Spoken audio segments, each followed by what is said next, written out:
you listening to podcasts that sound like this? Hey, welcome back to the Super OK Podcast, where our audio sounds mediocre.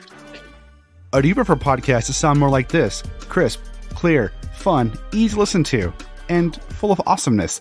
Well, you should check out Spoiler Country, hosted exclusively over at Spoilerverse.com.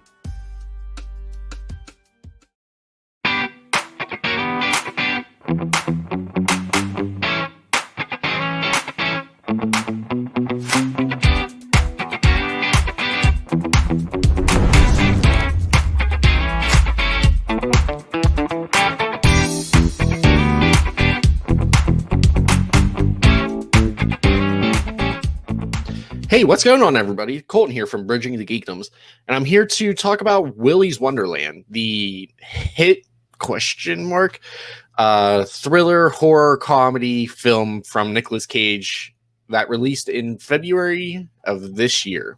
It's streaming on Hulu if you guys want to check it out. I think it's under horror. It might be under comedy. I can't remember. I think it was one of the staff picks for this week.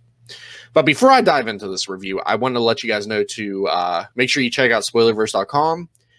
Make sure you subscribe, hit the bell, like, comment, do all that fun, good stuff. We do read the comments. We do interact with you guys a lot. So, yeah, that would be cool if you guys could do that. And if you go over to Spoilerverse.com, there's, Misery Point Radio, Spoiler Country, Polygon Warriors, my video game show. You guys got all that good stuff over there. So make sure you guys check it out. But back to it. Willy's Wonderland. Like I said, it released in February of this year, which I didn't think it released that soon. I thought it came out last year in quarantine, and I just missed it. It stars Nic Cage. He's the janitor. He doesn't have a name. Emily Tosta is Liv.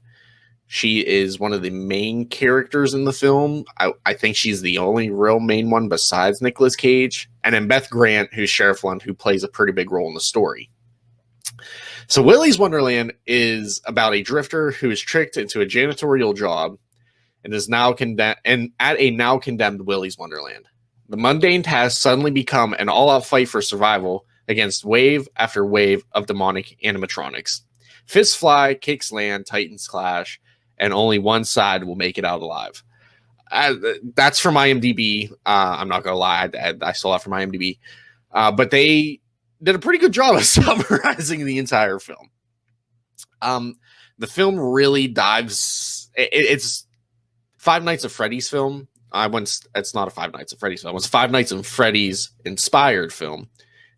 Clearly, because the game has the animatronics that are trying to kill the characters. This film also has animatronics trying to kill the main characters.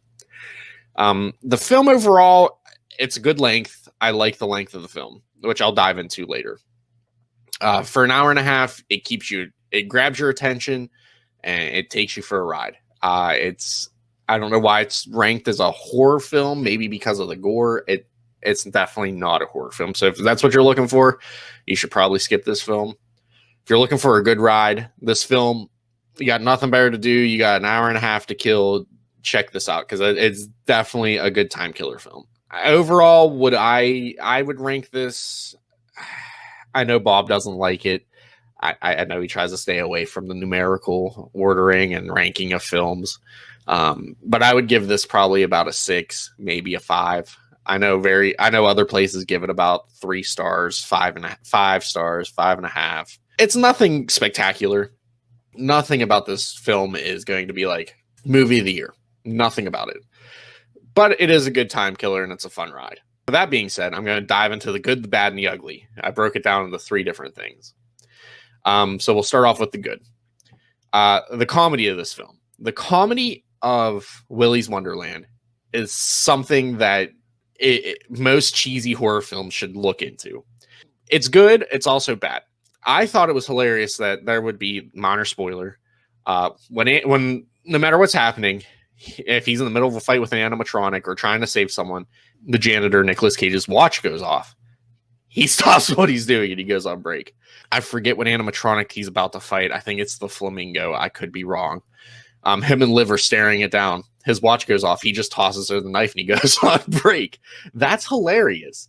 It kind of breaks the mold of the film. It breaks it down. It shows that no matter what, Nic Cage doesn't care. He's here to do the job and leave. And it's funny for, the outside world to watch as well. Another good thing is the practical effects. The practical effects of this film are phenomenal. If there is any CGI, it's done really well. But the animatronics themselves, the costumes, practical. The blood and gore, practical. Everything about this is practical. There's nothing really computer generated here. And I think that's really well. Length of the film is another good thing for this film. If it was any longer than an hour and a half, I probably would be bored out of my mind. It's not a slow burner, but it's also not something that needs to be drug out any longer than it needs to be. Like I said, if this was a 3-hour film, I'd have been like, God, please stop it. End it now, please. Hour and a half, good length. Now on to the bad. Now, like I said, in the good, the comedy is a good part of the film, but the comedy is also a bad part of this film. Sometimes it's just a little much. Sometimes it's like, really? Like Nicolas Cage does this little dance when he's doing the pinball. It's like, that's not funny. Because on his breaks, he does clean up a pinball machine and he starts playing pinball. It's not good. That dance is not good. Some of the lines are real misses for me. Like you can tell, like they set up the stereotypical we're having sex trope, and they kill someone, and they kill 2 people. And the lines said during that scene, I'm not going to quote them, I'm not going to spoil it, are atrocious. The story as a whole, which I'll dive in later, is something that needs worked on. The music of the film, lackluster. Nothing stands out. Nothing caught my attention. Nothing caught my eye about anything with the music of this film. In fact, to be honest, I don't think there was any music that I paid attention to. The pinball machine had some music. I think that's the only thing I actively paid attention to. Besides that, I wouldn't say there was anything else that would have grabbed my attention. Now, I did say that this was a horror, thriller, comedy-esque film. One of the bad things is that it's ranked as a horror film. It's not a horror film. It's barely even a thriller. I think that, like I said before, that they had so much gore that they had to rank it as something in the horror thriller thing. There's nothing scary about this film. No jump scare, nothing's ominous, nothing scary. It's kind of cheesy for the most part, and that's coming from a horror fan. The film, nothing is scary about it. You could, like, I know Bob has younger kids. He could sit down with his kids. I wouldn't recommend it.